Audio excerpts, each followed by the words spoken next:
This this is weird. This is the first time that I've ever clicked go live on a video that I've posted, and I've been completely nervous. And I have no idea what I want to say. So, what's going on out there in Facebook world, in YouTube world, on the internet with all of you fine, amazing, wonderful people out there? So, as I'm sure pretty much all of you know, today is my 27th birthday. And I think that this is really the first time that I am posting a video that I really want to make for myself. I've done a lot of shows, I've done a lot of videos in the past that I've made for everybody else. And the only thing that they did for me was they helped to boost my ego. They helped to make me feel better in that egotistical kind of a way. By the way, if you're here, I can see two people are watching. Just say hello in the comments. I can see it right up there on screen. And let me know you're here. Yeah, I'll be out in a little bit. And yeah, so this is completely unscripted. I have no idea what I'm going to talk about. I don't even have my phone. Give me 1 second. Grab that. Now I got my phone here. So 2021, 27th year on this planet. Today I was thinking back to the fact that, oh, Ken's here. Hey, Ken, what's going on? Thanks for watching. I was thinking back 27 years ago today, I was born into this planet. What an interesting, fascinating thought that was for me. I thought about my parents at the time. Both my parents were in their early 40s at that point. And it's interesting to me because something that I've been struggling with, and Ken, you're gonna laugh hysterically at this. What's up, Kevin? Good to see you, man. Thanks for tuning in. Ken, you're gonna laugh hysterically at this, is I feel for the first time in my life, I feel old. And even I laugh at that because I understand the dichotomy that's happening in my brain. And it's like part of me realizes and recognizes I'm so young and I still have so much life left, in the grand scheme of things, barring any cataclysmic catastrophes or anything like that. We always hope for the best. I still have so much life to live, yet I still feel old. Like I almost have this fear of my own mortality starting to creep up that I never really had before in my life, at least not to this degree, not to the degree that I'm recognizing it. Ken's saying, keep going, youngster. I know he's laughing over there on his end. And it's interesting to me, like my thought in my head is like, I'm closer to 30 than I am to 20 at this point. And it's frightening in some ways, and it's empowering in other ways. A lot has changed this year. 2021, whew, what a year this has been for me. And we'll get into that story a little bit more in a minute here. But, I'm just thinking back. I'm thinking back to like my parents at that time and sitting in the hospital. And literally, I was born on this day 27 years ago. 27 years. How much has changed? And I'm looking around. I'm back in my house. I'm back in my house again, living with mom and dad. And I'm looking around the house and I'm just thinking about how much the house has changed. These walls weren't always gray, right? This furniture that I have in my old room wasn't the furniture that I always had. And just so much has changed in only 27 years. And that's the most fascinating thing to me is that, we've created so much change. My dad and my mom and their careers and their jobs, and my sister now has a kid and she has another kid on the way. And this was all only in 27 years since I've been here. Like it's mind-boggling to me to think how much can actually go on in 27 years, and to think about how much can go on in 1 year, right? This has been quite the year for me. You know, I want to roll back about, I guess, let's say 2 years. No, let's go 3 years. Let's go back to 2018. Okay, 2018 was probably before this year. It was probably the toughest year I ever encountered in my life. I had started a real estate investing business around 2017. I'm just checking on my phone here to see if anybody's on my other account checking us out, saying what's up. Okay. And then we're going to go here, there, everywhere. Let me just see here. So yeah, so 2017, I started a real estate investing business, and my mind was kind of set at that point on real estate investing. I said, this is going to be it. This is going to be my thing. This is going to be my road to riches, my road to financial freedom, my road to success in my life. And that was what it looked like. And as I dove into that business, I don't know. As I dove into that business, I realized that there were a lot of pieces about it that didn't resonate with me, that didn't work for me. I'm not saying it's a bad business, not by any means. I know plenty of people out there who are wildly successful, wildly fulfilled, and abundantly rich financially, as well as in their life as well, from real estate. It's a crazy business when you use it properly. I mean, you can really change your entire life through that business. And I know many, many, many people who have done that. I know them personally. I know them very well. For me, it wasn't it. It wasn't the thing that I thought it was going to be. And we've all done that before, right? Ken's on here. Ken did that 67 times throughout his life. I'm sure even more than that. Done a couple hundred times throughout his life, moved from one thing to the other to the other. And so 2018 came around, and I really ran into my first ever financial disaster in my life. I had a tenant who essentially screwed me over and ended up winning in court, and, sued me for thousands of dollars and money that I just didn't have at the time. And I was just going through a lot of financial turmoil. And it was really, really difficult. It was the first time in my life I had to really have tough conversations with people. I had to call up contractors and ask them if they would float bills, and if I could pay them later, and people who I built relationships with. And it was just demoralizing to me. And especially also in 2018, I was about 23 years old, and I really had a bit of an ego at that point. I don't exactly know why. I just kind of did. For whatever reason, I sort of did. And so that struck my ego, of course. That was an attack against my ego. That's exactly what happened in 2018 is I lost it all. I went completely broke. Was just struggling to get this business up and running, and it was demoralizing. And I just felt like belittled, I guess is the best way to put it. I felt like all of my time, energy, and effort that I had spent learning this business, hiring mentors, paying for education, getting coaching, was all squandered in these moments of desperation. And I literally remember the day. It was actually right after my 24th birthday that everything around me collapsed. And I literally stepped into it, and I was like, this is my reality now. This is my cross to bear, and I have a problem that needs to be solved. And I remember I was in Las Vegas, Nevada. I was not gambling. I was at another conference in Las Vegas, Nevada. And I went outside of my hotel room, and I just walked around, right? For me, the best way that I cope with anything is by walking and by speaking.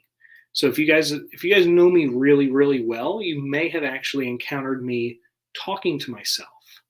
And literally, I talk to myself the way that I'm talking to this camera right now. It's weird. Like you'd look at me and you'd think, dude, this guy is freaking crazy. There's something wrong with him. And for me, it's therapy. It's my own therapeutic way of dealing with whatever I have going on in my life, good, bad, or indifferent. I just need to speak it out of my system. It's my way of kind of taking my thoughts from being inside of my head and releasing them out into the universe. So I no longer have to carry them inside of my being. That's kind of the way that I look at it. And so I'm doing this in Las Vegas. I'm walking and I'm speaking and I'm outside, I'm walking around. And Las Vegas has these giant streets that you walk on. And you can't really cross the street very easily. So I'm kind of like stuck in place almost. I'm stuck in my spot and I'm just sitting there thinking. And finally I came to the conclusion. I said, look, I can do two things right now. I can sit here and cry and complain and victimize myself and say, woe is me, and bring all this stress and anxiety and worry and doubt and fears and desperation into myself and let that consume me. Or I can move on. I can keep going forward and I can plug away at this. Even though there's a major setback in my way, I can use that setback to set up my comeback. And that's what I did. Right? I didn't sit there and cry and pout and moan and complain. I did what needed to be done. And it was hard. It was really, really, really, really hard. It was hard getting the things done, especially when I had no income coming in, when I had no money coming in and I owed money and I'm getting sued by this tenant and, my properties aren't producing. And I literally have to call up lenders and I'm like, hey, listen, here's the situation. You remember that loan you gave me for a couple $100,000? We need to renegotiate, right? I need to pay you back at a different time because these properties aren't producing the way that either of us thought they would. And those are hard conversations to have. They're tough conversations, especially for someone like me. I'd never really experienced trauma or pain in my life prior to that point. I was always in some ways kind of incubated, which of course, like anything else in life has its upsides and its downsides, right? I've always, grown up with two parents my whole life in a pretty stable household where we always made enough money to make ends meet. I never really, experienced loss of a loved one or anything like that. My grandmother died when I was young, but our relationship wasn't really at the level where it affected me deeply. Of course, I missed her and I loved her, but we didn't have a relationship at the level where I really mourned from her loss. But other than that, there wasn't pain in my life before, and this was my first kind of experience with not having money. It was my first experience with dealing with something that's difficult, and I just remember having this internal fortitude throughout the whole thing, and it sucked. I mean, I'm trying to not sugarcoat it as much as I can in this video. It was really, really, really, really difficult for me. And we're the best at torturing ourselves as human beings. That's what we do. I put so much stress on myself, and that's really all it was. It's amazing to think that pretty much all of our stress, all of our anxiety, all of our depression, desperation in our lives comes simply from the thoughts that we think. Let that sink in. All of our pain and suffering comes from our thoughts and our thoughts only. That's it. That's it. Right? Now, maybe not always, not 100% of the time, but majority of the time, that's the way that this works. I just want to check my Facebook here, see if anybody's around. And so 2019 rolls around. And it took, and this was at the end of 2018, by the way. So this was like November, December 2018. So then, 2019 comes around, new year. There's always a vibe with a new year. There's always this feeling that emerges because of the new year, right? You're going to do things differently. It's going to be better. It's going to be bigger. It's going to be more. It's going to be this. It's going to be that. I didn't really have much of that going on in 2019. I kept my optimism. I kept my positivity. But I realized like my plan for 2019 is to get out of this hole that I'm in and get myself back to level ground. And finally, it took until, I guess it was almost the second quarter of 2019 to humble myself enough to actually reach out and ask for help. And I put a post up on Facebook. I said, yo, I need a job. I need an income. I need something that can make me money. And for me, again, that was a strike at my ego, right? I had this ego as this younger kid, this 24, 25-year-old kid. I just turned 24 at this point. So 24-year-old kid. And I kept, my brain kept saying to me, you're an entrepreneur. You don't have jobs. You figure it out, right? Don't get a part-time job, start a part-time business and that kind of stuff. And I was like, I reached a point where I was so low that the logic superseded the emotion at that point. It was like, yo, if you don't get something right now, like your shit's going to get real bad real quick. And that humbled me. And I reached out. And of course, Larry Steinhaus reached back out to me and offered me a job over at Investor Schooling. And many of you know this who are watching. Ken knows this, obviously. And that was 2019, right? So 2019 comes around. I'm bringing this story up for a reason. I don't just want to kind of give my life history on here. I'm telling this story for a reason. So 2019, I start working for Larry and my brain just expands. I mean, like I had already had tons of education at that point. I've read dozens and dozens and dozens of books on self-help and personal development and real estate, investing, money, financial literacy, you name it, all kinds of stuff. And I'd taken courses, I'd hired coaches, I was a part of a lot of different things. And Larry was just next level. He was a level up. If you look at it through the lens of martial arts, right, you have belts. You have white belt through black belt, right? Larry was a higher belt than I was, a much higher belt. He was a couple levels up. And I needed to climb through those ranks to reach his level. And so I jumped on this opportunity. I made a bunch of money with him, and I still wasn't fulfilled, right? I was in a place where the employment had worked for me in that space. And I think it worked for multiple reasons. One, because I was so humble and I was so ready to do whatever it took at that point to make ends meet. And two, it almost fit with my skill sets quite a bit that I had, or that I have still at the time. And I did that all through 2019. And then 2020 came around, and I remember this so distinctly. I remember I sat down around Q4 of 2019, November, December, and I said to myself, do I want to work another year with Larry, or do I want to go back to being an entrepreneur? And I was like, I really had a great year. Everything worked.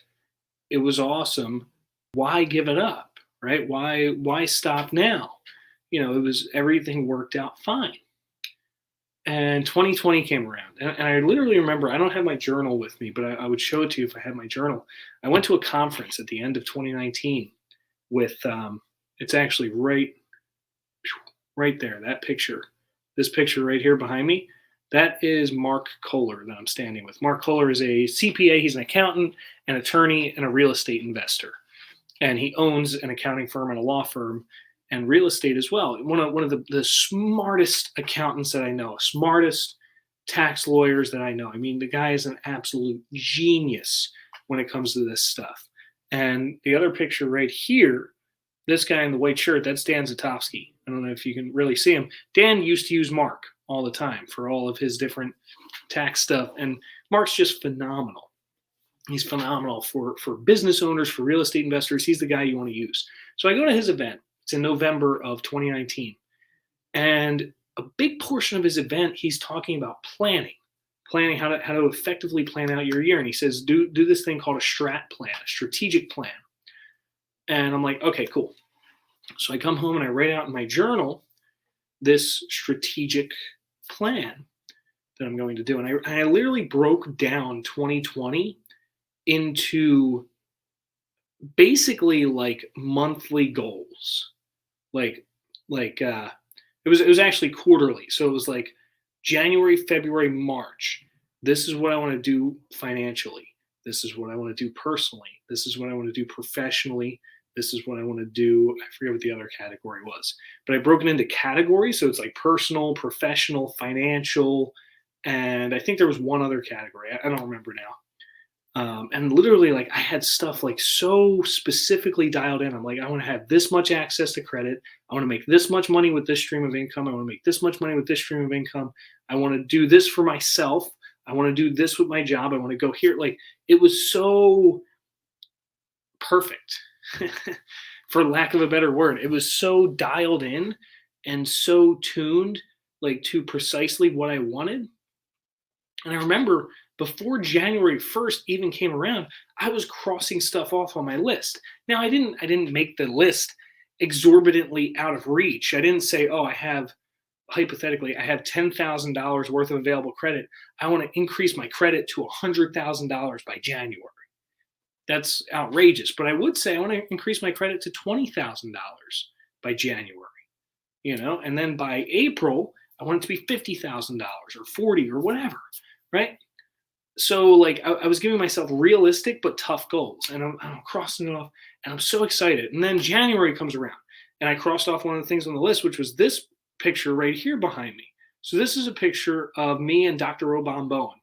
So Dr. Robon Bowen is another teacher, advisor, entrepreneur, philanthropist, millionaire, who runs events.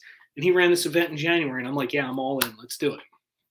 And I go to this event, and I'm so stoked for the year. It's in January. I'm like, man, I got everything so dialed in. I know exactly what I want. I know exactly where I'm going.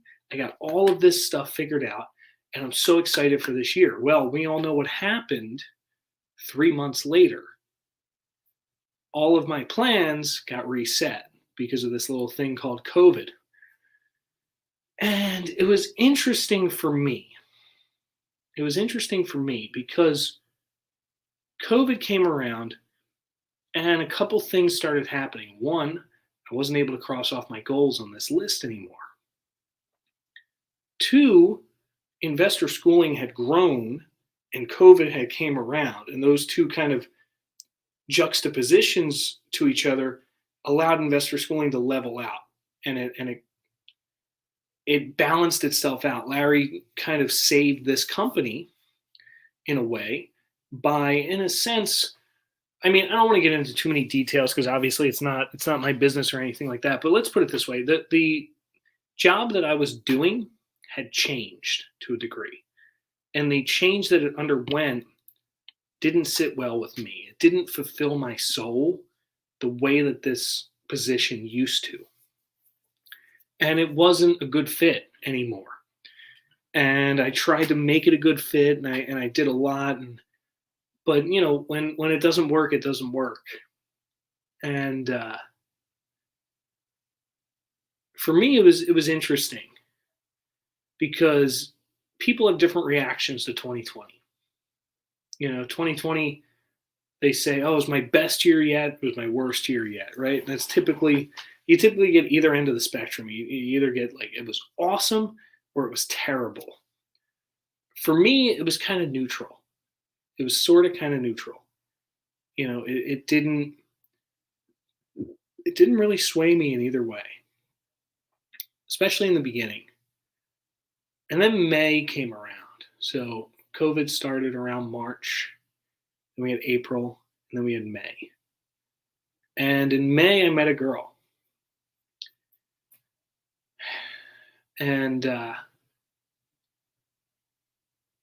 for me growing up, I always had a lot of insecurities and limiting beliefs around dating and women and relationships. And I mean, this is stuff that I've never really shared before, and I'm I'm kind of having a hard time talking about it, which is interesting for me because I typically don't have a hard time talking about anything. And I met this girl, and it was weird. It was really beyond my belief, my limiting beliefs that I had carried with me at that time were being transformed. They were being adjusted. I was never that guy in school, in grade school, in high school, and that guy that has a new girlfriend every few months, and has no problem at all getting attention, and having that attention reciprocated. I was the exact opposite. I was weird. I was hokey. I didn't know what to do. I didn't know what to say. I was nerdy. It was difficult for me. And because of that, you start to develop these beliefs in your head. You start to think certain things about yourself. And I thought things like, am I not good enough? You know, am I not attractive enough? Different kinds of just limiting beliefs come up. Oh, I just I gotta take what I can get because I can't do any better than that. And I didn't really have a very strong value in myself. I didn't believe in myself the way that I should have. You know, I didn't. My brain didn't say I can have any male, female person I want in this world. My brain said, this is something that I'm not good at. This is something I need education in. This is something I need training in. And then May of 2020 comes around, and I meet this girl online dating app, and it was weird. It was weird because she kept showing up. She kept coming back, and I was still me. I still had my quirks and my qualms and my dispositions and everything that makes me me. And I did all the things that pushed away every other previous relationship I had. Made all the mistakes, if you will. She kept coming back, and you know, again, I didn't have any understanding or any kind of reference on what a relationship should look like or what I want a relationship to look like for me. I didn't have boundaries. I didn't have rules. I didn't have regulations. I just had a heart and I had emotions. And that was what went into it. And that turned my 2020 around for me. I went from this kind of annoyed, anxiety ridden, stressed out job life where I wasn't fitting in anymore. I was this square peg trying to make myself go into a round hole, and it wasn't working. And this was the calm. This girl coming into my life, she was the calm to that storm. She was the peace to that kind of chaos that was happening in a way in myself internally. I mean, it has nothing to do with the company, and I'm not bad mouthing the company or the owner or anything like that. They're a phenomenal, phenomenal company. It was all 100% me. It was just I was not a good fit anymore. Let's leave it at that. And I go through 2020, and it's this weird kind of reformation of my thoughts in my brain. And it's the first time I really had a relationship. I really had a life with somebody else. And it was fun. It was really fun. It was really amazing. It was really a great time. And come the end of 2020, I end up parting ways with my employer at the time. And it was as amicable as it could be. And, that invokes a little bit of fear in you at that point. And I still had the relationship. I still had her. She was still there, still with me along this journey that I was going through. And I was trying to figure out what I wanted to do. And I came up with this phrase. I don't even know when I came up with it really. It was probably in the beginning of 2020, called "Make Money and Have Fun." And I'm sure most of you know me through that, through Make Money and Have Fun, through the book, Make Money and Have Fun, through the mastermind, through the show, through everything that I talked about with it. And Make Money and Have Fun was a personal project for me. And the project was, why are there things in my life where I can excel greatly and I can fully dive in and invest myself wholly into those things? And then there are other things in my life where 30 seconds into that project, I intentionally begin to distract myself on a subconscious level. And I want to do everything I can to run away from these things, right? And that was the question that I wanted to answer, is what makes that difference? And Make Money and Have Fun is not a book about picking the pleasure that you want in life. It's about picking the pain that you want, ironically. And I actually didn't fully grasp my own philosophy. I didn't fully grasp what this book is about until this year. This book is not about pleasure, right? Most people think it's about pleasure. Make money is pleasurable. Having fun is pleasurable, right? That's what every personal development, self-help guru, whoever you follow, that's what they talk about. Find your passion, find your why, find your thing, your vision, your mission, your this, your that. The problem is, the thing that they miss is, what are you willing to endure to have that? I wasn't willing to endure real estate, so I stepped out of real estate. I stepped down from real estate. Call it a failed business if you want, right? I call it a personal decision that I made. You know, why was it? Because the pain inside of real estate, that's part of being in real estate, was unbearable for me. See, there's certain pains in life that are bearable, and there's certain pains that are unbearable. And this book, this philosophy of Make Money and Have Fun, helps us uncover what is the bearable pain that we want for our lives. What is the pain that we're willing to go through to get to that pleasure on the other side, right? Because pain and pleasure are linked together. They're one in each other, right? It's this yin and yang of life, right? And if you notice on the yin yang, there's a dot in each side, right? The black, which represents the chaos and the turmoil and the desperation and anxiety and all the evil, and then the white, which represents the peace and the quiet. They both have a dot of opposing colors, inside of them. The white has a black dot in it because inside of peace, there needs to exist chaos, at least to some degree. And inside of chaos, there needs to exist peace. Without them, they don't come together. And so I left the job at the end of 2020, and I started writing this book, and I started a mastermind, and I started preaching this philosophy of make money and have fun, and make money and have fun. And I became, in a way, a personal brand. You know, I started this kind of personal branding business, the same as Gary Vaynerchuk, the same as Tony Robbins, the same as Tai Lopez, whoever, you name it, Grant Cardone, doesn't matter. Whoever you pick, right? This front of the camera kind of figure.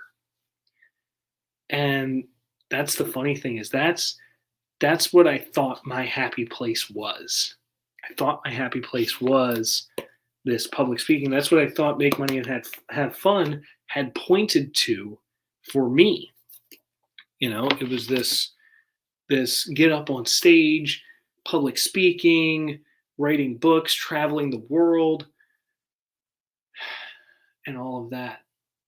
And I realize now much of that came directly from my ego and not from the real me. See, the way that I look at it is, it's almost like I had layers in front of me, right? You have like your authentic self, if you will, who you are at your core. And then you have all of your beliefs and preconceived notions and philosophies and ideas kind of right in front of you, right? It's like almost like you're wearing like a backpack on your front, right in front of yourself. And that was all in front of me. And then on the other side of that is a mirror. And the mirror is meant to reflect you. It's meant to reflect your authentic self. But I couldn't see me anymore because I had so much crap in front of me, so much stuff that I had built as a belief, as a notion of who I was and who I am that just frankly wasn't true. Man, this is a long winded video. And so let me kind of get to the bottom line here. So 2020 ends. I'm jobless. I have a concept, an idea, a thought process, and I got a book coming out. I got a mastermind that's running with a couple half dozen people that were friends of mine that I kind of did a favor with, to get them in there. And I'm pursuing this path, and I still had this girl next to me, right? And then we have, the first quarter of 2021 goes by, and it wasn't too bad, right?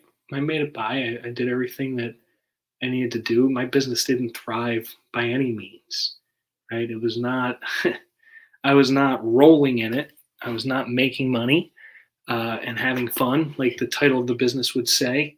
I was working. I was scrapping it together. I was trying to kind of turn it over to get it to a point where it's producing. And then quarter two of 2021 came around, and pretty much the same thing. And in June, me and my girlfriend at the time, we moved to Minnesota, and I had went all in on her and her plan. And she got a job in Minnesota, so we moved out there. And we literally drove to Minnesota, 17 hours across the country from Philadelphia to Minnesota. And we got there. It was absolutely blissful in every way. It was just sheer ecstasy. I mean, I was so happy.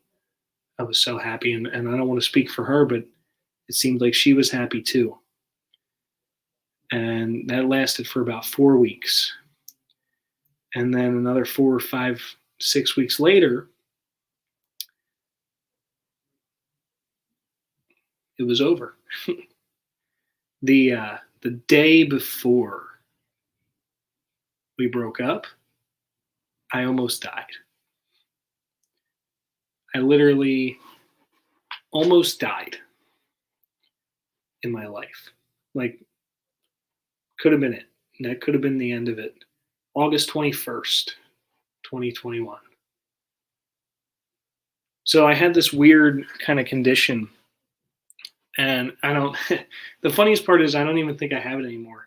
It lasted for years. My mom always had stomach issues, and so I don't know if it's hereditary or whatever. I'm not a medical expert, but I had this weird thing where occasionally when I would eat food, I would regurgitate the food that I just ate. I would literally just throw up that food. And it lasted for years. I mean, it was just a thing that kind of happened. There was no pattern, no rhyme or reason. I've tried to figure it out. I went to doctors that tried to figure it out and stuff like that. And of course, obviously, my girlfriend knew about this. You spend enough time with me to learn all these quirks about me. And I didn't have the best medical insurance, being a entrepreneur, not having a stable job or anything like that. And again, my ego kind of keeping me from going in and finding something that's stable and secure and that kind of stuff. And I couldn't really easily get it diagnosed or cheaply. And so we're in Minnesota, and we decided we wanted to go to a water park, right? The water park in Wisconsin, the Wisconsin Dells, and I think it's 2-3 hours, something like that, to go there. And we went up for the weekend, and we stopped at Chick-fil-A on the way there. And I took one bite, one bite of Chick-fil-A, and I knew instantly, I'm like, okay, I'm going to throw up, right? I'm going to regurgitate this back up. And, we pulled the car over on the side of the road, and I regurgitated as much as I could, but I didn't really feel the relief.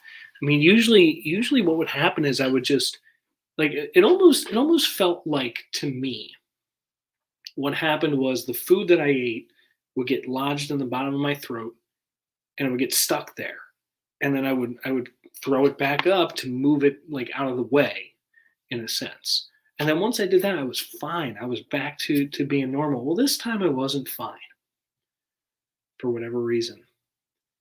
And we pulled over again, and I regurgitated a little bit more. And try not to get too graphic with this. You guys think about me throwing up, but anyway, this is we pulled over about 3, 4 times, and I go to regurgitate every time, and not really getting the relief that I normally get. And I'm like, man, this is really annoying, you know.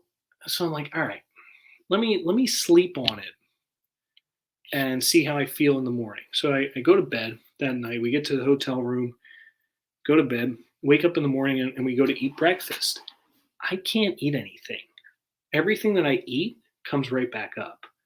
I'm like, man, this is not good, you know. And like, I don't want to be that guy that ruins the trip. We went out there with some friends that we knew in Minnesota, and I'm like, man, I don't want to ruin this trip for everybody, So let me try to just kind of see how it is later on today, right? Maybe it'll just take a little bit of time for it to kind of fix itself. So then lunch comes around, right? We go to the water park. The water park's super fun. We have a great time, and lunch comes around. Now it's lunchtime, and I'm starving. I'm starving. I haven't eaten in forever at this point, and we get some pizza, and I can't eat it. Right? Everything I eat, everything I drink comes right back up. So we're like, okay, we got to go to the hospital. Right? We're in this foreign place, off in this foreign land, and go to the emergency room. They feed me intravenously, and I explain all this stuff to the doctors. We're there for about 8 hours. I'm there. She had left me at the hospital, which obviously very telling now, but regardless. And I'm there at the hospital, and I'm being fed intravenously, and they're giving me all this different stuff. They gave me this thing that's allegedly supposed to open up my esophagus and make it wider, and this and that and the third, and nothing is helping. Nothing is working. So they finally do an endoscopy, right? And they find this large bolus of food, which is just a glob of food stuck in my throat. And they push it down, and I'm fine, right? I wake back up, I eat, I drink again, and I'm perfectly fine. And the next morning we come home, and she tells me we're done, right? She wants to break up. And it was interesting to me because that breakup was for me the hardest thing I ever dealt with in my life. Ironically enough, and it's like I think back to going broke by starting a business, it's like I would take that 10 times every single day over the pain and the loss of this relationship, or any relationship really, not even necessarily this one. And that was August 22nd of this year. And we had got a dog together, and we got an apartment together in Minnesota, and just all kinds of stuff. And I had completely uprooted my life in every way to be there. And yeah, it was hard. It was really, really, really, really hard. Practically died the day before, and then come home and have my heart broken the next day. And it was hard. And then she walked out of the house, and I had to find my own way back home. No help, loading up boxes of my stuff out there, and I had to find a storage unit. I had to find a a truck. I had to rent a truck to get all my stuff out of there. I had to figure out a way to transport my stuff from Minnesota back to Philadelphia. It was tough, right? Thanks for still being here, Ken. By the way, Ken said tough stuff for sure. Yeah, it was definitely a hard time in my life, and I came home and I just felt so broken, so lost, right? This no longer mattered to me. Make money and have fun, but I'm like, whatever, whatever. I don't care. I don't care, right? The mastermind, the people in it, the whole company, the whole idea, the whole entity, it didn't it lacked purpose for the first time in my life. It was like it felt to me like this money grab, like this way of trying to figure out how can I how can I make a buck? And that has no substance to it. Thank you, Vicky. All right, so this is Vicky's first time hearing this story, and she said that she's sorry I went through that. Well, don't worry, Vicky. There is a silver lining to this story, and we will get there. But yes, it was definitely really really difficult for me, and so I come home on this plane. And everything seemed to lack substance, and I remember I was going through my phone on the plane, and I'm deleting everything that was entangled with her at this point. I was deleting all of the messages that we had, and the emails, and the pictures, and like just everything. Like I had spent 15 months with this girl, with this woman, and moved in with her. Like there's a lot of stuff that was attaching us. And I remember going through the notes section on my phone. I have an iPhone, and I remember going through the notes section, and I had a lot of these old notes on there that were goals, and some of them were so just arbitrary. Like one of the goals was create fredpacimo.com. I remember. And I kept just thinking to myself, like, why? Why did I have this goal? Why did I want to do that? Why?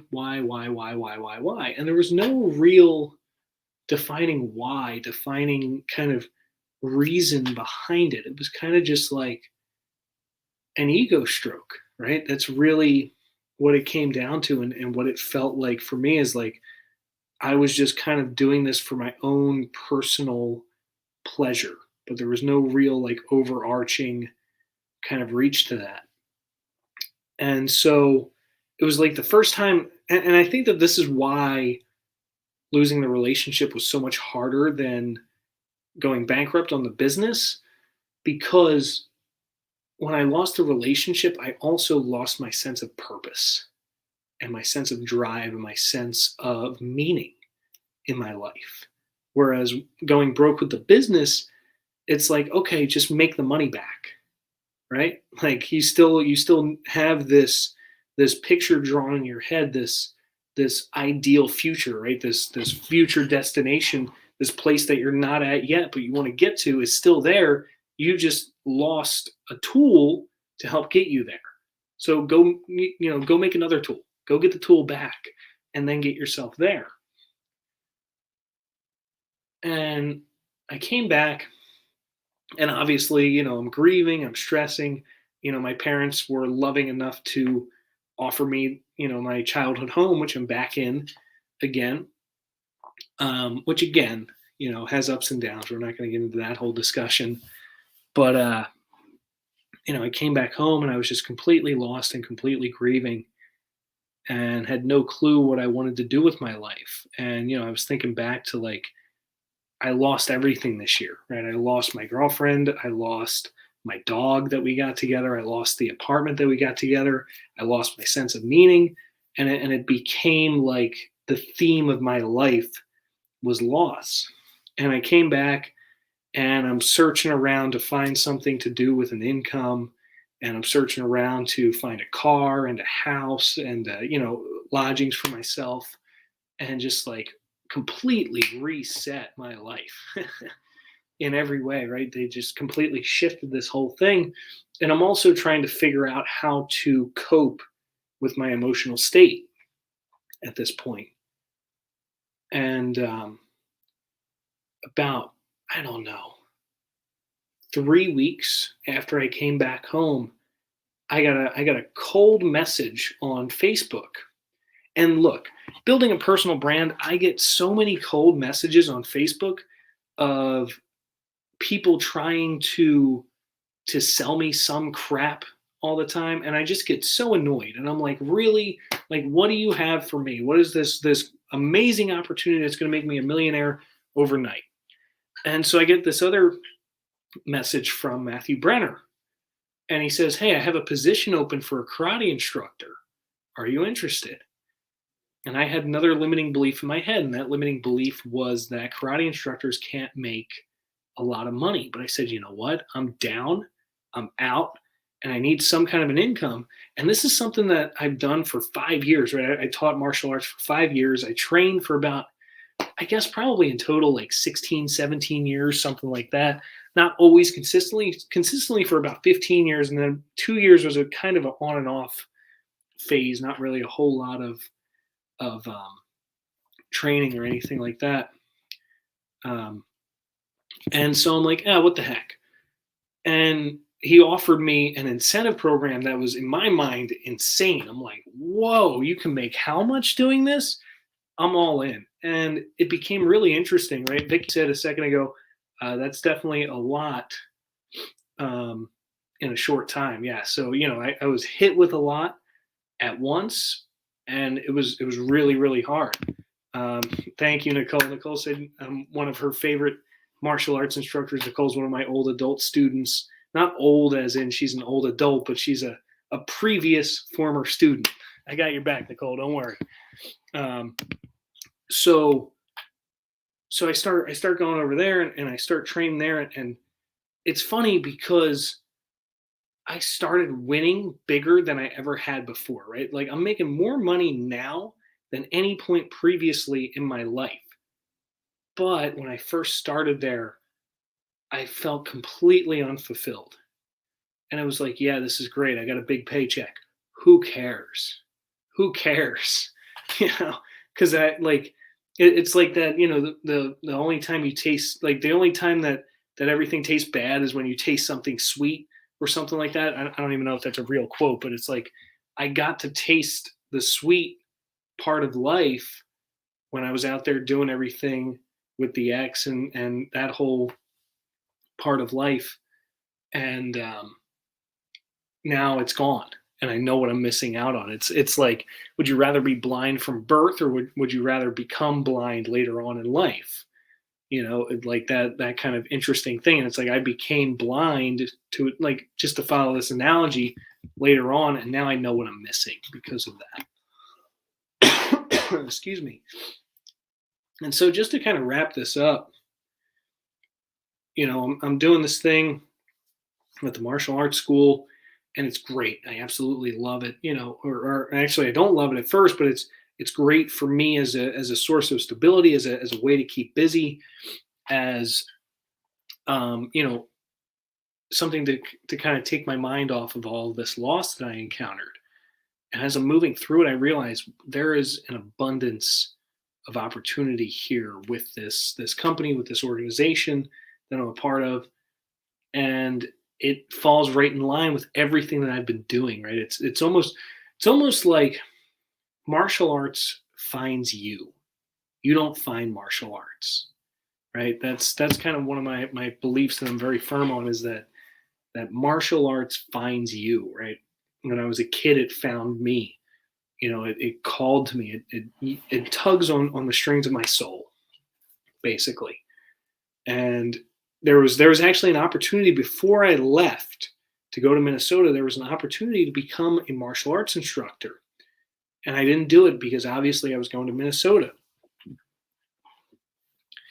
But I really felt disappointed that I couldn't, or that I wouldn't allow myself to take advantage of it. And then when I came back, I got another opportunity, which is just, I believe, I'm not a big believer in God. I'm not a big Christianity believer. I studied it for years, and I know a lot about it. I went to Catholic school my whole life, which is a subsect of Christianity. But I believe in the universe, and I believe that there's something bigger at play, and it's almost like the universe is knocking on my door, and it said, "Hey, you're not meant to be here. You're meant to be in this dojo, in a martial arts studio somewhere, doing something revolving around martial arts. And of course, it's easy for me to look at life through the lens of martial arts right now because I'm in martial arts. But in the least biased way that I can create in my mind, it seems to hold water. It seems that martial arts and the teachings of martial arts have permeated every part of my life. Because when I was a personal brand, quote unquote, I did a lot of public speaking, and my public speaking was made possible because of what I learned in the martial arts, which a lot of it is personal development, philosophy, those sorts of concepts. Um, and then, you know, I became really good at public speaking because of being a martial arts instructor. There's so many parallels that just weave themselves right back into martial arts in some way. And, so it started to click again. It started to make sense. And then there was like the last nail in the coffin for me. And the last nail in the coffin was, I guess, last month or so. My dad told me that we're taking the tree down. So before I was born, when my parents bought this house that I've lived in my whole life, we had this magnificent, magnificent maple tree right next to the house. Huge, huge, huge tree. And we've never really been pet people. We've never been dog people or cat people or anything like that. I love dogs. I love dogs to death, but I just never had one growing up. But we always had trees, and we always had this tree in particular. It's literally right out on the other side of this door, on the other side of this window. Excuse me. Huge, amazing, beautiful tree. And it got some mushrooms a few years back, and the mushrooms were killing the tree from the inside out. And as unfortunate as it needed to come down. And my dad gave me that news, I guess 2 weeks ago, 3 weeks ago. It wasn't even that long ago. And, the guys came out and they started cutting down this tree. And I just remember the day before they came out, like I was literally out there hugging this tree and just feeling its energy and feeling its aliveness for the last time. And I remember it was such a hard day that the morning before they started, I literally started crying. Like I started just like tearing up from it, because to me, losing that tree was a representation of all of the loss that I had gone through in 2021. It was just like, this is the year of loss. And a couple days after the tree came down, the stump is still out there, and it's just this constant reminder of what once was. I was driving into work and again speaking to myself, because I don't have much time to walk anymore. And I realized that life is about the pain that we endure. Life is about the suffering. Because you start to ask yourself questions, and it's like, what would my life be like if all this pain was gone? If all of this suffering went away, if I still had the tree, if I still had the relationship, if I still had the dog and the apartment and the house and all of these things. And I realized two things. I realized, one, it wouldn't be what I wanted. That's the hardest thing, is like when I think back to her, I miss her, but I don't want her back. I don't want what I had, because I realize that it wasn't me. It didn't fulfill me to the way that I wanted to be fulfilled. It didn't fulfill my needs in that relationship. And through all of this loss, culminating with the loss of this tree, I recognized for the first time in that car ride how much I truly gained through all of this loss. And it's like this necessary evil. It's like nobody wants to die, but everybody wants to go to heaven. In order for a tree's branches to reach to heaven, its roots have to reach to hell. And Hone's saying, Welcome to Buddhism. Life is suffering. And that is so absolutely 100% true. Right? Without suffering, we're dead. That's what that means. If you're not suffering, you aren't alive, right? And inside of all of that suffering, inside of all of that pain, inside of all of your grief and stress and desperation and anxiety is that gain, right? That little white dot of peace inside of the chaos on the yin yang, right? Right? And Hone saying the underlying study in Buddhism is that attachment equals suffering, right? One of my favorite books that I read since coming back from Minnesota is called The 5 Levels of Attachment. And I recognize why it's so difficult because you're so attached to these things, right? And you always have to be attached to something, like Hone's saying in the comments now, right? If you're not attached to something, guess what? You dead, son, right? You're out of here. And so it really brought me a lot of peace to understand that all of this loss, everything that happened in 2021 was so necessary. And it was so full of equal yet opposite gain in it. In fact, the gain probably even outweighs the loss in so many ways because, like I said, I don't want it back. I don't want the relationship back. And, the tree that represents what once was, now represents what can be because it came down, because there's an opportunity to start anew, And that to me is that peace inside of the suffering. It's that white dot inside of the black chaos of the yin yang. And this is something that I've just been thinking about for the past, since I came back from Minnesota, past whatever that is, 4 months, 3 months, something like that. And I just felt compelled to share it today on my birthday. I had a very, very chill, easy birthday. My sister came over with her kid, her husband, and her soon-to-be kid was here as well in spirit. And I'm just kind of shedding everything that once was for what can be. So I thank you, everybody, for being here. Ken, thanks for hanging out with me throughout this whole thing. It seems like you did it, and thanks for having faith in me no matter what I do. And you're absolutely right. Life is in the moment, and we got to live every single one. And I think that sometimes when we have this vision, this goal, this purpose, this ideal future that we're reaching towards, we forget about being. We become so focused on becoming that we forget that the word becoming has the word be in it.